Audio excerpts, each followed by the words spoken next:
Hi, I'm Steve Sweitzer. Now that it's fairly easy to be tested for COVID-19, the next step in the battle is contact tracing. But there's been quite a bit of confusion about how that actually works in Indiana. I've got the real story on Steve's Tech Talk. Contact tracing is exactly what it sounds like. If a person is diagnosed with COVID, then a rigorous effort is made to locate all the people who have come in contact with that person.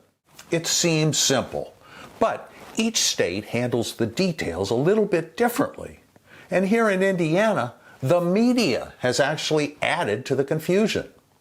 I saw reports on 2 different local stations touting a new software for contact tracing that's been developed cooperatively by Google and Apple.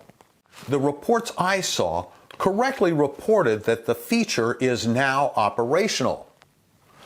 They both incorrectly reported that all you needed to do to use it was to turn it on.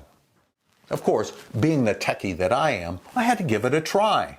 And what I discovered is, you can't turn it on. I doubt the reporters who did those stories actually even gave it a try. Here's the catch. Although Apple and Google developed the software to make the contact tracing possible, to use the software, the state has to develop an app to take advantage of it. On the phone, it even says, you cannot turn on exposure logging without an authorized app. To date, less than a handful of states have actually developed that app, and Indiana is not one of them. What Indiana has chosen to do is hire and train over 500 contact tracers. When we identify an individual who is positive for COVID-19, we need to determine who they have been in contact with and then individually notify each of those contacts. Dr. Box explains that an hour or longer interview is conducted with each person who tests positive. During this time, we will also ask questions about who the individual has been in close contact with, whether that was at work, at home, or in a social setting, and get the addresses or phone numbers that we can reach out to these individuals. Unfortunately, scammers have tried to take advantage of this. Here's what you need to know. The tracers will only ask you to verify your identity and if you've had any symptoms. They will not ask for financial or other personal information. They will tell you that you have been close to someone who's been diagnosed with COVID-19.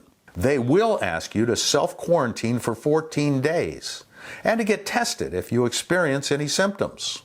I've heard people say that if they're diagnosed, they'll never give up the names of their friends.